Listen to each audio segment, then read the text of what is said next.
Hello everyone, and welcome to today's webinar, where we'll be talking about better multi-tenancy deployments using Octopus Deploy. Before we jump straight in, a little bit of housekeeping first.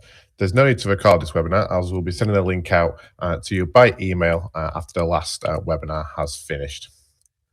There will be some time for some questions at the end of today's session, and there's a couple of ways to put your questions to us, either through the Zoom Q&A functionality, or if you head over to octopus.com/Slack, jump into the webinar channel and we'll pick your questions up from there. So, I'm Adam Close, and I'm a Solutions Architect here at Octopus Deploy, and joining me today is Mark Harrison. How are you today, Mark? Yeah, I'm very well, thanks. Looking forward to this. The UK weather also got the memo, nice and sunny. But yeah, really looking forward to just unpicking some of the sometimes complex topic of multi-tenancy. How about you? Yeah, really good, thank you. Yeah, and it's a topic I've been looking at for a while. We've updated the docs recently, so it's nice to talk about multi-tenancy and how it can be used better in Octopus. Yeah. So, what's on the agenda today? Mark's going to cover off different multi-tenancy application architecture patterns. Oh, wow, that's a mouthful. That we see at Octopus Deploy regularly, and what we've seen in previous roles before Octopus. Then we're going to jump straight into a demo. We see a couple of ways that people use Octopus to deploy multi-tenancy applications. We're going to cover those off. So that's a per project, per customer way of deploying, and also using environments per customer. Then what we're going to do is take one of those projects and convert that application to actually use tenants. So, Mark, I'll hand over to you to discuss the architecture patterns that we see at Octopus. Absolutely. Thanks for that, Adam. Thanks for that intro as well. As you said, multi-tenancy architecture patterns, that's a bit of a tongue twister. So what we're going to do is talk about 3 of the more commonly used architecture patterns to be deployed in Octopus. So the first one is single website and multiple database. Then we're going to talk about single website with a single database. And then lastly, we're going to talk about isolated infrastructure. And that's also the example we're going to use in the demo when we convert the application over, because that's typically the main use case for the multi-tenancy feature in Octopus. It was what it was originally designed for. So first one up is the single website and multiple databases. So in this model, you have a single code base that allows you to only manage one application or one website. Each customer gets their own separate database. So typically when a user logs in, they'll get a customer ID or a connection string that's attached to their login. We typically find that the connection string and any other configuration data lives in a separate configuration database. Now, when the code needs to go to a database to fetch some data, that connection string is pulled from the config database, or potentially a session if it's been saved when you log in. Now, the benefits of this model really are around cost. You can save because you're not having those dedicated resources. Each customer doesn't get their own virtual machine and website. Deploying the code is pretty easy, but deploying the databases is really the sticking point here. Databases need to be deployed to before the code is. Now, let's say you have a couple of databases, probably isn't that much of a concern, but if you have a few dozen or even a couple of hundred databases, that can make it more difficult to manage. There's also a risk of cross-tenant communication because everyone's using that same single website resource. So if you had an incorrectly configured connection string for one of those customers, you might get into a real sticky problem where one customer ends up seeing another customer's data. Adam, I think you've seen this model in a previous role, haven't you? Yeah, it's probably the biggest experience I've had with a cloud product. It's how I first introduced Octopus into my previous company to actually deploy an application. It works well. Obviously, there's some trade-offs, and the reason why we opted for this model was purely the database that you talked about. We had a job of converting a client server model, so we had a application running, desktop application. Every customer had their own MySQL database and their own set of programs. We want to get that into the cloud. Obviously, the first case was rewriting the desktop application to a web app. What we decided to do for some regulations that we had to follow, there had to be no chance of data kind of been mixed between customers. That was like the number one priority. So what we opted for there was a separate database, so they're all in kind of little silos. And we had that config database. So when a customer logged into our application, what it did, it looked up in the config database, said, okay, this is your database connection string, this is your database name, and then they're logged into their database. Now, it works really well. Deploying the website, fairly straightforward in Octopus. Okay, just they were EC2 machines, part of a web farm. They were part of a load balanced application. And what we did is a rolling deploy. We took a EC2 machine out of the load balancer, updated it, put that back in. But like you said, that has to come second. The biggest challenge was updating all those databases. As every version we upgraded to, there were new database changes, whether they were schema changes or indexes. Now, if you're talking about a large database, adding those indexes in was time consuming. So eventually, when I left the company, we were deploying 5,000 databases. As you can imagine, running those scripts against every single database was very time consuming. So we had to think of lots of different ways how we could speed that up. The one good thing about it, if one of the database failed for whatever reason, we could just skip past that or fix it, continue on to the rest of the upgrade. So it wasn't a case of get to 4,500 databases, it failed, we had to do it all again. Luckily, I think we used guided failure mode in Octopus to kind of get around that. Yeah, well, that's just the numbers are quite frightening, like 5,000 databases. I think the maximum I've ever had to deal with, like in a single server, was like 50 max. I was talking some extreme scale there. Yes. Absolutely. Okay, so moving on to the next model we see. And this is a single website and a single database. So slightly similar to the previous one, except this time you have just one database versus one per customer. Now, I really see this as code-based multi-tenancy, because each user is assigned to a tenant or a company. When a user logs in, they're shown just that company's information. By far, it's the easiest option to deploy and maintain. Single code base, nice and easy to deploy and easy to manage. You've just got one item. Every table in the database that identifies the customer, usually using a customer ID column, and every query has something like where client equals Y, or customer ID or client ID equals the logged in customer ID attached to it. I think for me, the code-based multi-tenancy model here, the risk for cross-tenant communication is really high. A missed where clause on one of your new queries can make for a terrible day for your team. And I think one of the other things that isn't necessarily talked about as much is one client can directly impact another when you're using that same database. So if you have that situation where you've got a noisy neighbor running, I don't know, 4 years worth of administrative reports, that can affect the available resources for all of your other customers as well. Have you ever seen this model, Adam? I've not used it myself. No, I haven't. I did think this was like the be-all and end-all of a cloud model. It was like the only way to go. In terms of how I see this is, it's really what we see often, or I see it often at Octopus. It's really easy to deploy. It's easy to build for, and it's easy to deploy. You know, you've got one website to deploy and one database. I think the trades-off probably are managing that application. You know, as you onboard more users, you need to make sure that that one website can handle all that traffic. Same with the database as well. You know, that database is going to get huge, and you know it's going to take a lot of maintenance.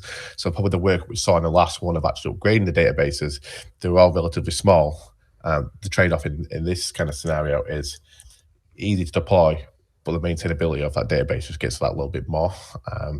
So yeah, it's something I've seen at Octopus, and it's, you know, it's a nice, easy way to deploy your applications. Yeah, and I guess it's also potentially when you want to develop a particular feature for one of your customers, you have to put that behind like a feature flag as well, right? Because otherwise every customer is going to get that. So I guess for me, it requires a bit more discipline in your kind of development lifecycle, and you probably need like some potential guardrails to be successful, like say, to make sure that you don't accidentally write a query without the correct where clause, or the feature flags, all those kind of things that can help to make this model successful. Yeah, and I'm sure that's happened somewhere before. You know, and somebody has got some data they shouldn't have. Yeah, and I'm sure it won't be the last time that's happened either. So moving on to the final one that we're going to talk about, this is isolated infrastructure. This is where, as the name implies, each customer or tenant gets a website or set of servers and a separate database. Now, as a result of this guarantees isolation from other customers. This can be useful for security, making sure that risk of cross-tenant communication is virtually non-existent, as each customer gets their own database and own set of resources. No customer's data is ever seen by another. The other thing that we talked about before, where we talked about the noisy neighbor situation, that can also be managed by this model, because if you do have any performance guarantees for a particular customer, because everything's isolated, you can make one database server particularly beefy if you need to deal with the neighbor that's got that 4 years of administrative reports. The code base is also pretty straightforward. No need to worry about looking up a customer's ID and maintaining that connection string somehow in memory. Usually, the deployment process in Octopus can be the same. It tends to find that the differences there are going to be things like deployment targets and the connection strings to the database, because obviously they're going to point at different servers. But it can be something that can be quite complex to manage. Again, it comes with scale. So the more customers you have, the more isolated infrastructure you therefore have, the servers to maintain, as well as database servers to maintain as well. Adam, I've used this in my last role. Have you used this one? No, but again, I've seen it, and it does for me. What it offers is that flexibility. On two fronts. First of all, feature functionality. If you're a company that provides a service where you can make a customer can request alterations to the application, you can do those alterations without actually affecting other customers. So if they want to kind of pay for additional features, they can do that, and it's really easy to deploy that to one customer.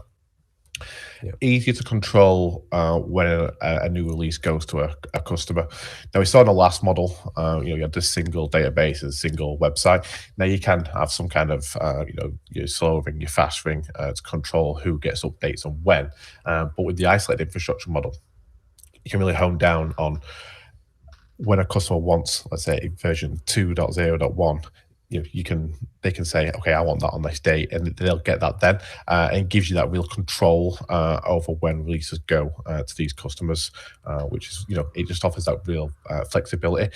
And the one thing I've seen as well is a combination of the isolated infrastructure and the code-based one that you talked about before, where you had the customers on the shared infrastructure, a shared DB, and then you also have this isolated infrastructure where it gives people that control that we're talking about now, and that flexibility of when they got updates.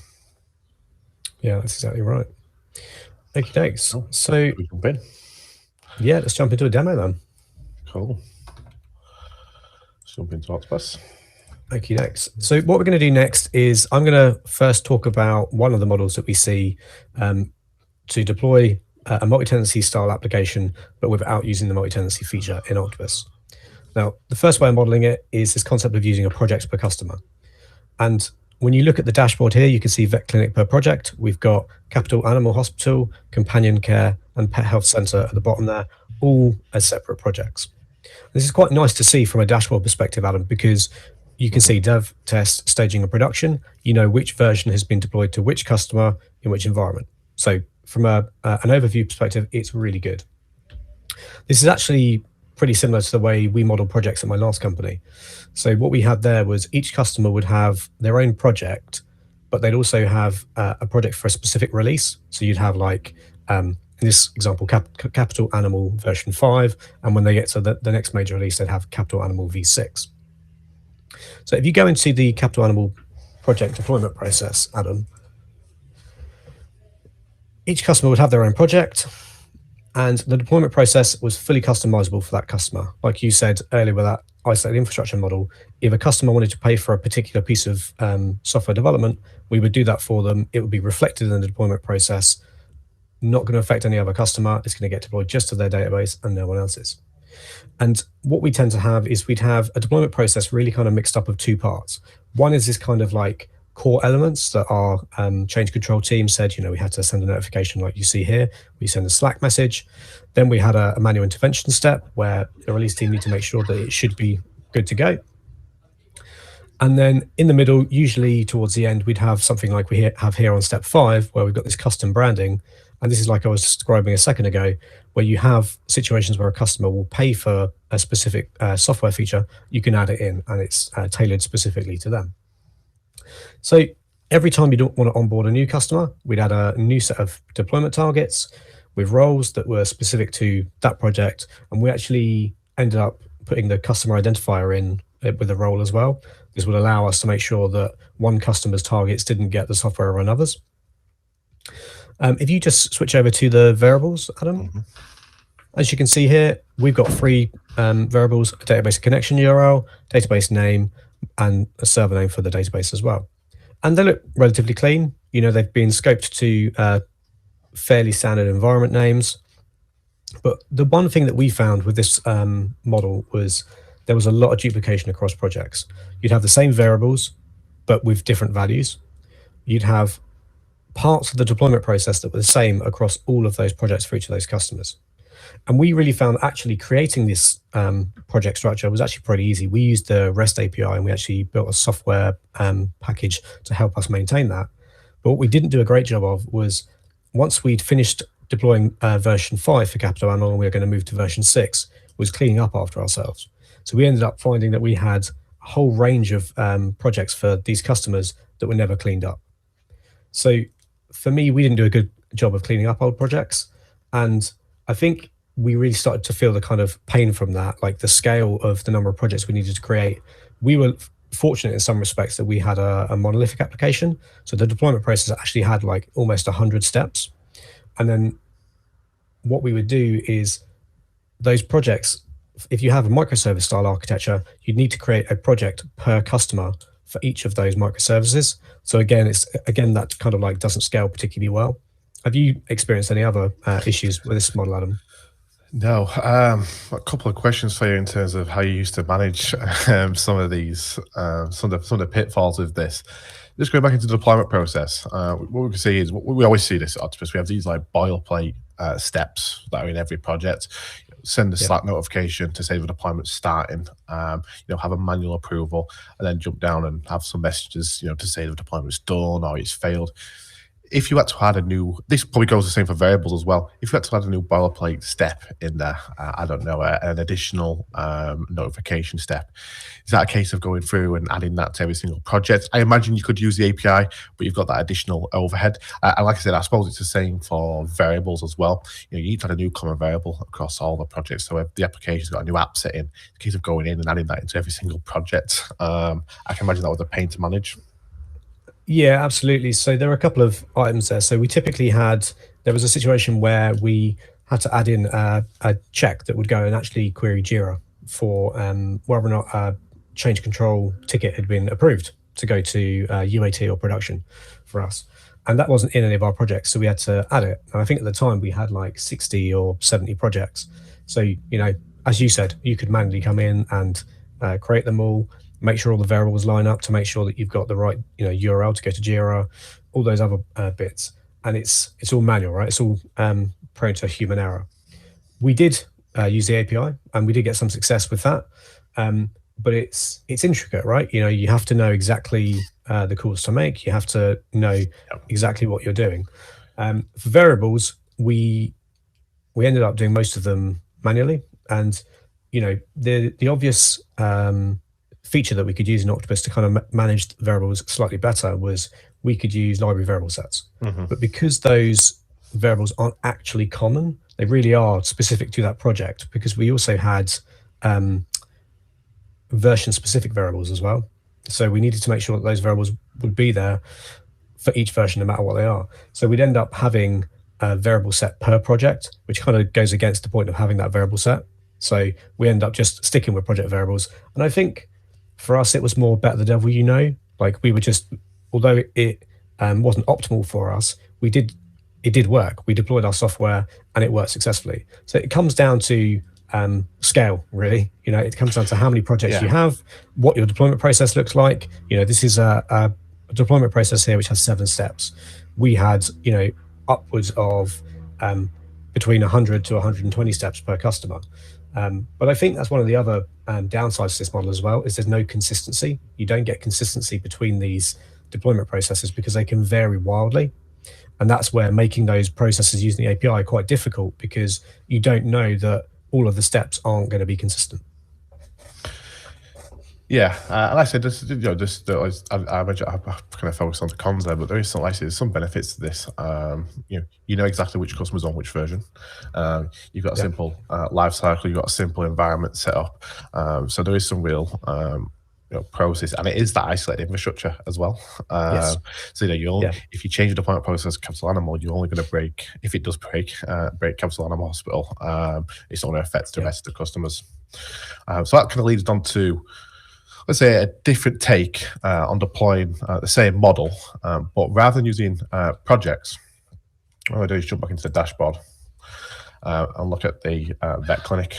So these are all the per projects are all the vet clinic projects. However, rather than having a per project per customer for vet clinic in this time, you can see we've got dev and test, which is internal to us. We only deploy to dev and test for our internal testing. Then we have this environment-based model where we base a customer as an environment in Octopus. So we can see we've got staging companion care, staging pet health, and then we've got the production environments for each of our customers. If we jump into the deployment process, you can see already that dashboard, it gets a little bit unwieldy, Mark. We've only got three customers in there. We can see a scroll bar, right? Yes, definitely need that here. And we can see I can follow the life cycle and deploy those the 3 to 10 version out to all those environments. Problem we see with that straight away compared to the per project is that scroll bar and that usability. If we jump into the process, you can see our life cycle on the right hand side here. We've got development where we deploy dev and test. Some customers, part of vet clinic, do pay for staging, and you can see that there in the life cycle as well. And also every customer based environment is also in the production phase. So first off, when you're adding a new customer in, it's a case of adding a new environment, whether that's staging and production. You also then go and have to modify the life cycle as well to include staging and production. So that overhead's kind of already creeping in there, which isn't too bad if you only got a couple of customers. But again, it's when you start scaling out. Yeah, I mean, I was going to say, Adam, as well, like with the life cycle there, we've got 3 distinct phases. So we've got development, staging, and production. But it's not uncommon to see, development, staging, test, QA, UAT, production. So potentially for each one of those customers, if let's say they're not paid for, you'd have to add another environment in for each of those life cycle phases. So it can get pretty busy pretty quickly. Yeah, definitely. But like I said, the one big pro of doing it this way is we have one deployment process. We have one project on one deployment process. Now, there are some tweaks we have to make to the deployment process to make sure only certain steps run for certain customers. So, for example, the apply custom branding. You talked about it before, where with your application, some customers may pay for additional features or functionality. In this case, they're paying for applying custom branding. So we come in, we jump in to make sure that this step runs for the right environment. It's a case of going in and actually choosing the customer-based environment. So every time you get a new customer in, it's a case of adding that new environment into there. So again, just a little bit of an additional overhead, but still, it's one deployment process to manage. So if I want to add a new boilerplate step in there, the one you mentioned about the Jira step, it's a case of adding that in once. So that gives us that kind of really usability around the deployment process. Yeah. It's not repeated for each customer, is it?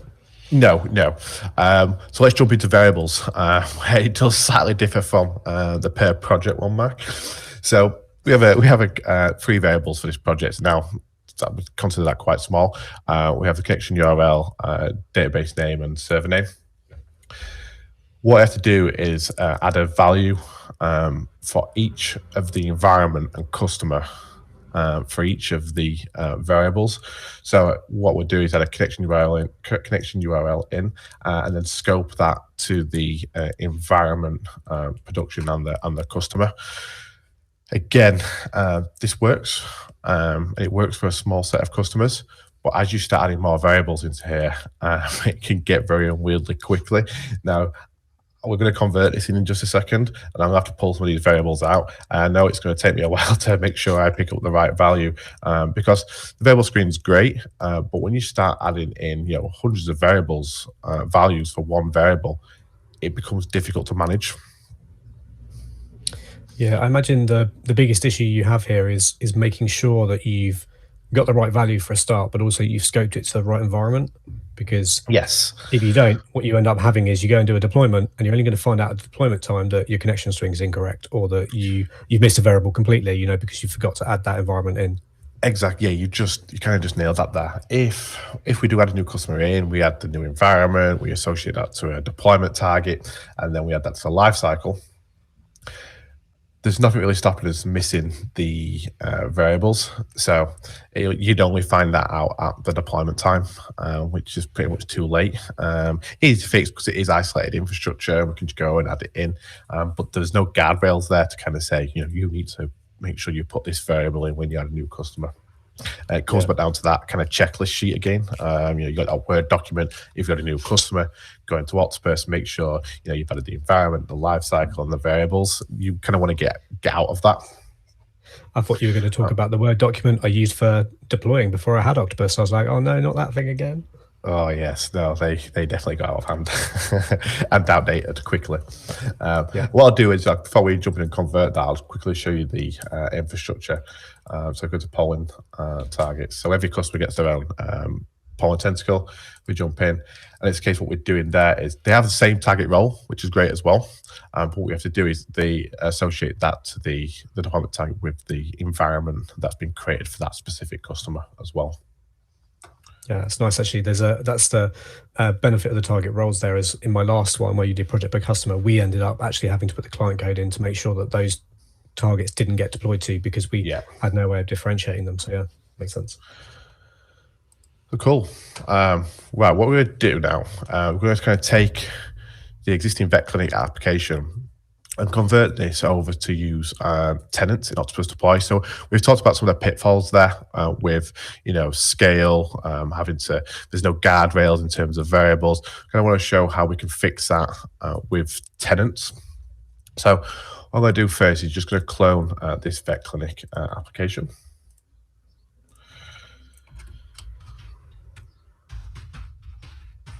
And a vet clinic tenanted.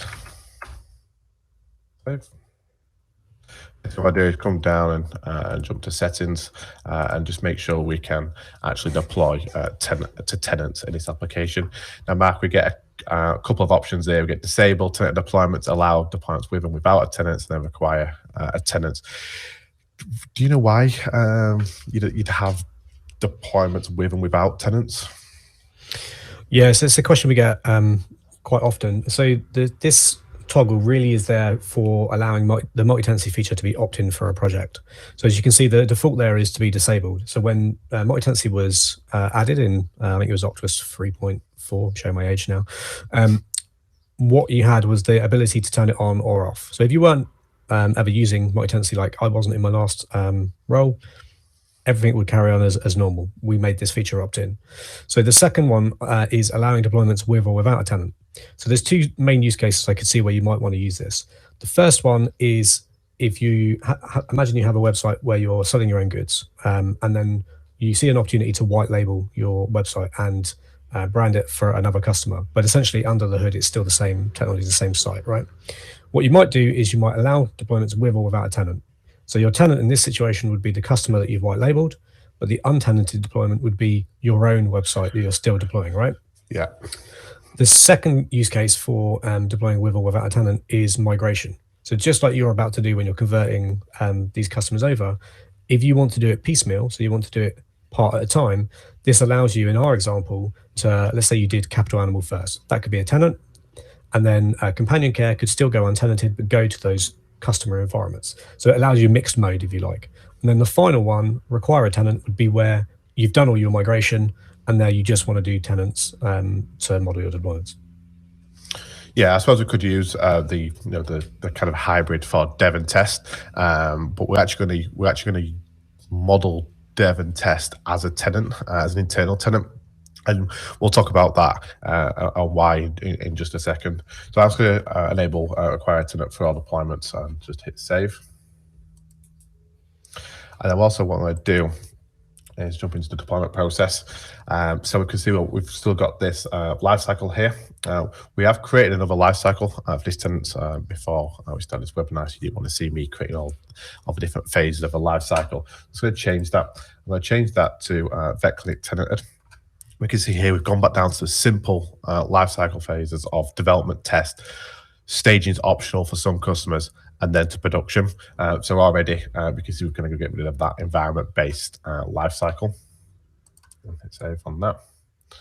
Yes. We're going to jump into tenants. So we've already created some tenants before, so we've got one for each of our customers, which is capital animal, companion care, pet health. We also have this internal tenant. Mark, customers, people tend to assume tenants are customers in this case of, okay, why don't you just call tenants customers? But tenants aren't just customers. They can represent a number of things. You know, it's kind of representing a thing or an object or a team. So we can say it could represent an actual individual tester, you know, Dave the tester.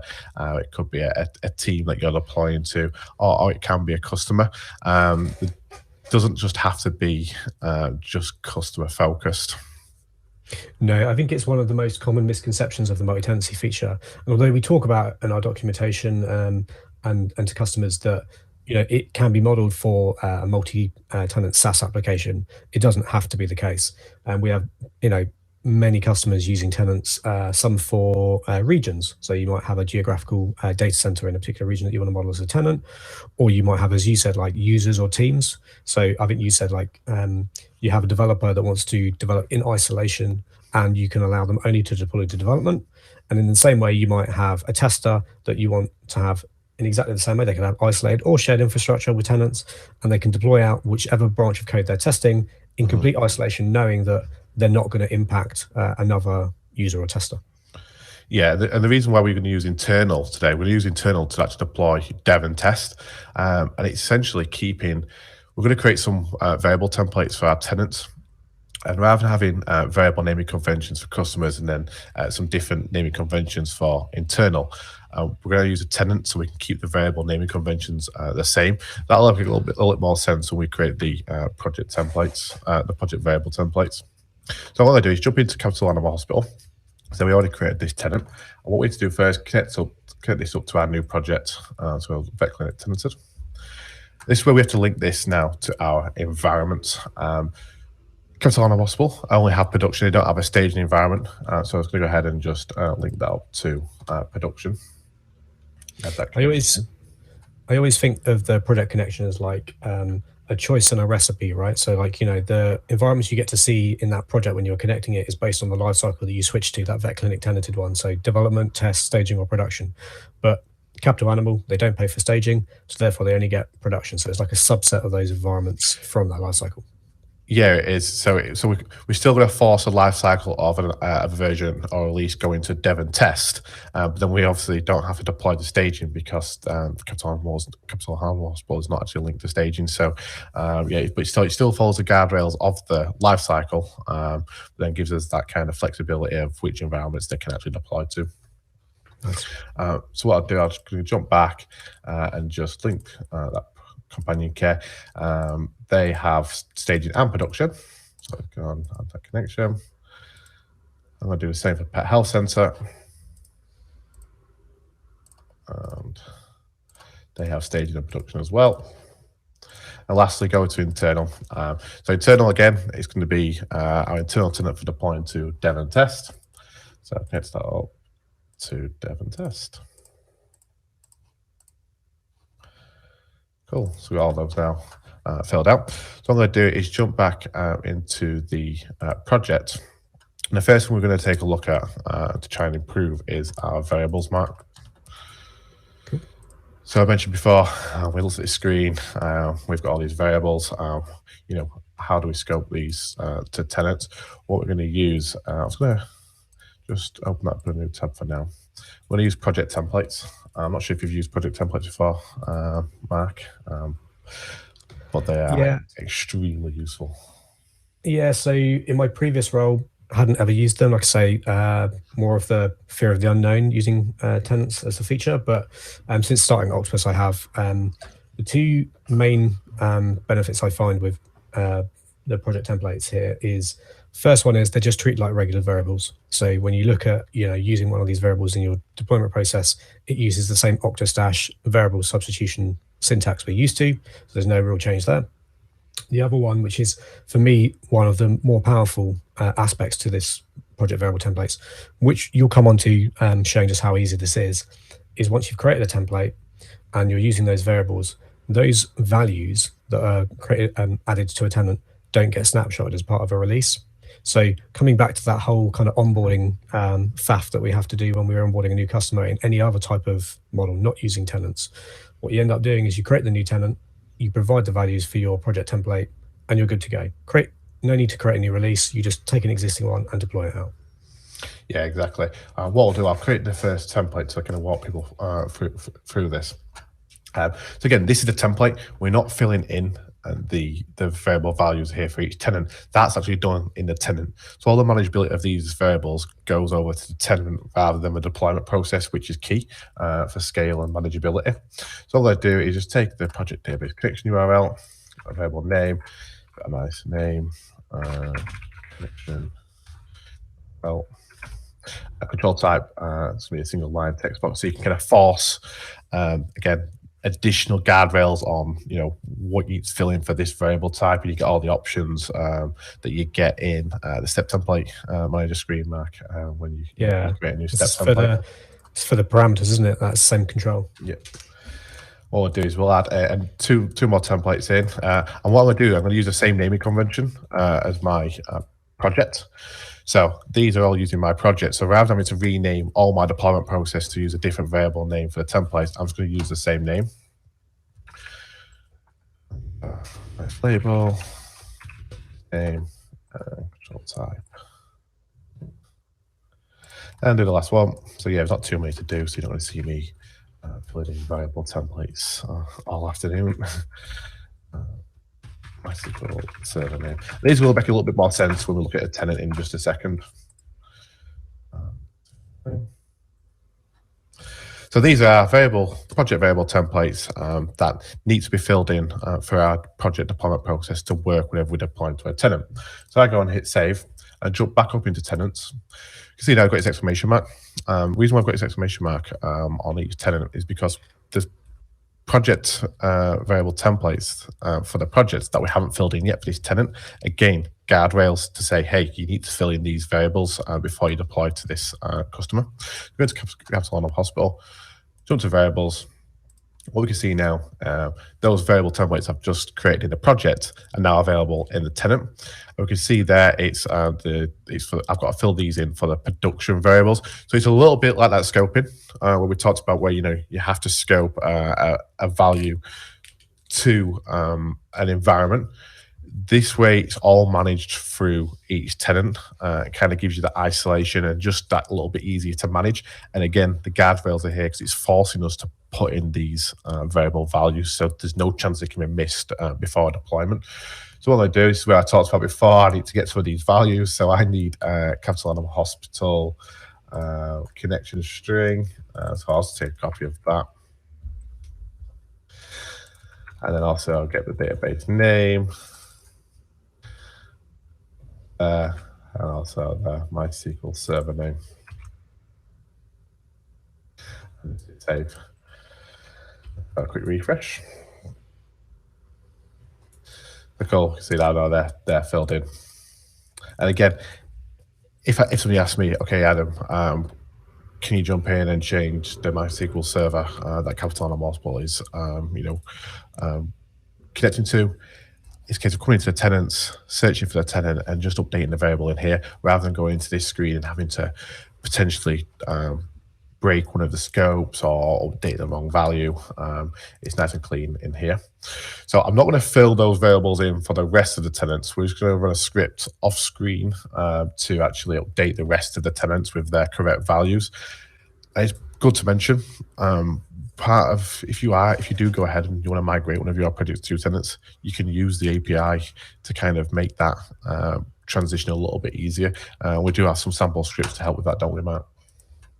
Yeah, and it's good because you can also use it, particularly when you've got that model where you've got environment as customer scoped. You can actually write a script to then validate that your new templated variable values in tenants actually match your scopes for your project variables. Yeah. I'll jump in just to quickly see companion care. We can see here they've got staging and production, so we have to fill in those variables for staging and production. Again, it's a much cleaner way of updating those variable values. Yeah. Okay, cool. So while I jump into next, if we go back to the project, what I'll do is jump into infrastructure. I'll take up these polling tentacles again. I mentioned this before. Capital Animal Hospital production has this environment, and this is how we knew when we deployed to this target it went to the correct environment. We can actually get rid of that now, and we can put this part of the generic production environment. One of the great things about this Mac is cutting down on the amount of environments that I've got in this. This Octopus instance. One of our recommendations is always keep your environment below 10 if possible. So it's helping do that, and to make sure when we deploy our application to a tenant that it goes to the correct deployment target. We go down here. We've got tenanted deployments. This tenant is allowed to be deployed in a tenanted and untenanted deployment. All I have to do is just associate this with the correct tenant. It's nice though as well. The tenanted deployments there, it matches what you saw with that project deployment setting for multi-tenancy, right? You can have that kind of mixed mode. You can say exclude it completely, which is the default, or you can say actually once you've migrated all your environments over to tenants, include it only in tenanted deployments. Yeah, definitely. Go ahead, save. Again, rather than watching me go through the rest of the infrastructure, and they was going to run a quick script off screen, which will update the rest of the infrastructure. So again, if you are migrating, we've got scripts to do that. We can see now companion care production is now just production. It's linked to the tenant. Okay, last thing I kind of want to cover off before we actually go ahead and deploy. Jump back into the project. And we mentioned about this, the additional steps that some customers have when we're deploying. So we obviously apply custom branding, and we only run this for particular environments. Now those environments have gone. We want to be able to make sure this step runs for any existing customer and new customers that come on board that have paid for additional branding, and we need an easy way to do that. We don't want to be coming to the deployment process every time and adding something into the filter list and the run conditions to say only run for certain tenants or certain environments. What we can do, we can take advantage of what's called tenant tag sets. So what we're going to do is create a new tenant tag set. I'm going to call that customer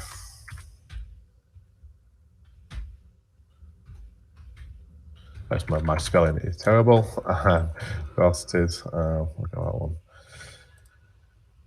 Customer customizations, and just jump to tags. We want a tag for branding. Now, what tenant tag sets and tags allow us to do is allow us to actually tag a tenant with a specific tag, and you'll see in just a second when I update the deployment process, I have a step that runs for all tenants with a particular tag. So we have this concept of branding. Customers pay for specific branding, and what I need to do is associate this tag with all the customers that have paid for additional branding. I'm going to go ahead and hit save and go back into tenants. We only have one customer that pays for the additional branding in Vet Clinic. Go in and manage tags. We can see here we've got the tenant tag screen. We can jump in here. We can say Capital Animal Hospital has paid for custom branding. So we're going to tag that tenant with that tag and hit save. It's a really nice way, isn't it? I'm sorry, just to interrupt. Yeah.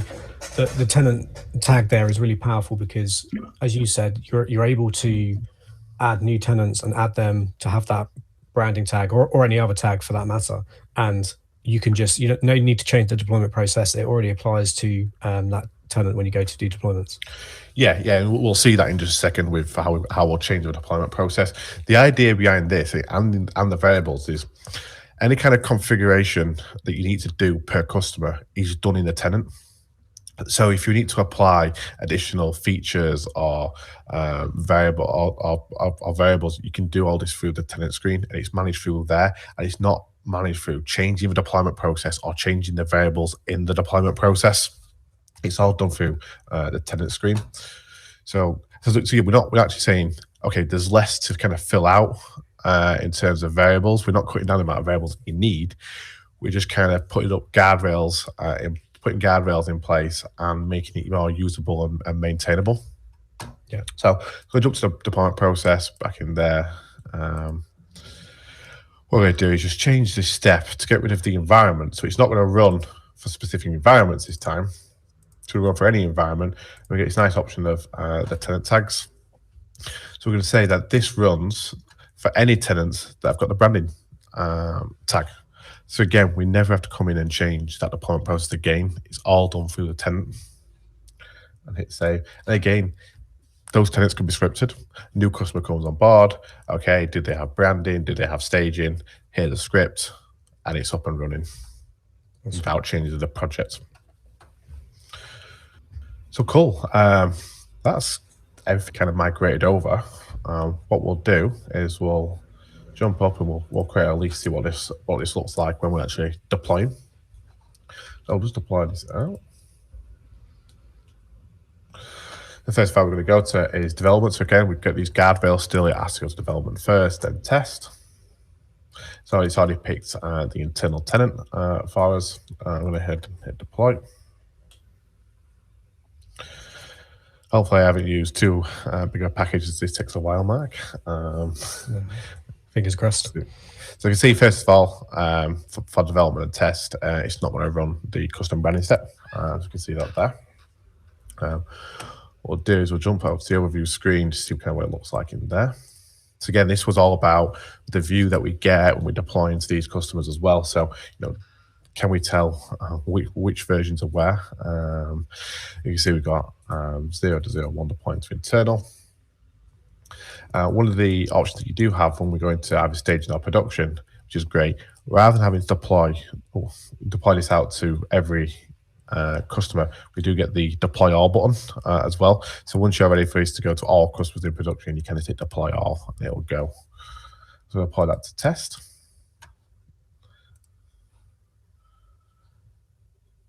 Okay. Again, we'll just go back to the overview screen, sort that out. So again, those guardrails are still there, Mark. The lifecycle says go to development first, go to test, and we'll see the different options we get when we deploy into staging and production. I was just about to say I really like that overview because it gives you a very clear indication of which customers can have that release to which environment. It's really neat that you get those guardrails, exactly as you said, it's spot on. Yeah, and it's kind of like the per project. So you still get that kind of view of the per project of what's in staging and what's in production still. Yes. So what I do. So we can see now this is where we linked the environment up to just Capital Animal just to production, so they don't get staging. So what we're going to do is deploy companion care to staging. Because they're happy for that to go to their staging environment. Go back to the overview screen. And what I'm going to do is Capital Animal, so I've said, yep, they're ready to deploy to production. Go ahead and deploy that out straight to production. And jump into overview. You can see now they're getting kicked off and they're getting deployed. What I'll do is go to the dashboard. What I do is just quickly create a new project group.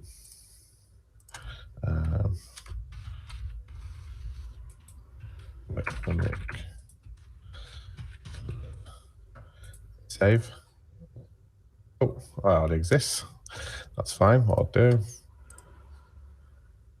just change the project group to tenanted. Save. Go back to my dashboard. You can see here on the main dashboard now again. So it's much like your vet clinic per project, Mark. Yeah. But rather than having multiple projects, we've got one. One thing that you did show me before we did this webinar, which is great, you have these little labels on staging and production. So we can see we've deployed to 1 of 3 tenants, and that's what kind of that little indicator is, which is nice to see as well. What we do is jump back into the process, into the project, sorry. Now, if we take a look at Capital Animal Hospital, I always do that one. Production. We can see there it's ran the additional custom branding step for Capital Animal Hospital as well. Nice, that's pretty awesome. Cool. So cool. That's us taking a deployment model that particularly doesn't scale well and doesn't have those guardrails to use tenants, kind of make it more, this deployment more maintainable and usable. So with that, it kind of wraps up the demo, Mark. What we'll do is jump back over to our slides and hopefully some questions. So do we have any questions? So I think we've got a few questions come in. So let's just have a quick look. So the first one, Adam, is one from an anonymous attendee. They said, we have hundreds of tenants for a single project with up to 5 environments: dev, test, UAT, pre-prod and prod. Is there a way to produce a report on versions of our product for a specific environment? Having our stakeholders log into Octopus to derive this information is tricky. Yes, that's a very good question. So there's a couple of options to kind of pull data out of Octopus. So you could use the Octopus CLI to kind of dump out a report of XML data, but I'm not sure if that we're kind of giving what you need in terms of tenants. It's going to kind of pull a lot of information about all the Octopus releases. The other option that you have is just kind of use the Octopus API. Obviously, Octopus API first, so you can get to any data that you see in Octopus through the API, and you can kind of cut that up how you need. What I would recommend, because it is a great question, is our product team are doing a lot of work at the moment on reporting and insights with Octopus. So if we could put that question to our team, Mark, on adviceoctopus.com, we could kind of delve into a little more what he wants to see in a report, and also share that with our product team. I think that'd be really valuable information for them. Yeah, I agree. That's a great thing to do. Cool. So we've got another couple of questions in. So the next one is from David Hutchison, who says, how does multi-tenant affect licensing? How are targets calculated? So in terms of licensing costs, the feature itself is included in Octopus, so you don't have to pay extra for any of that. In terms of deployment targets, it's exactly the same as normal targets. So tenants don't affect that specifically. You can still use like shared infrastructure. So if you have more than one tenant on one deployment target, that would be one deployment target for your limit. And likewise, if you have isolated infrastructure where you had one deployment target per tenant, obviously you could multiply that out per environments, then they just count as individual targets. Cool. So another question from Andre: is it possible to define common variables for staging? Adam, do you want to take that one? Yes, I wonder if you can show that. Yeah, it's certainly possible. So towards that question, is it possible to find? Yes, so in terms of if you used a project template variable, you can then, I think I showed that on the first part of the demo. I'll just quickly go over there. If I go to tenants, I think it was companion care and variables.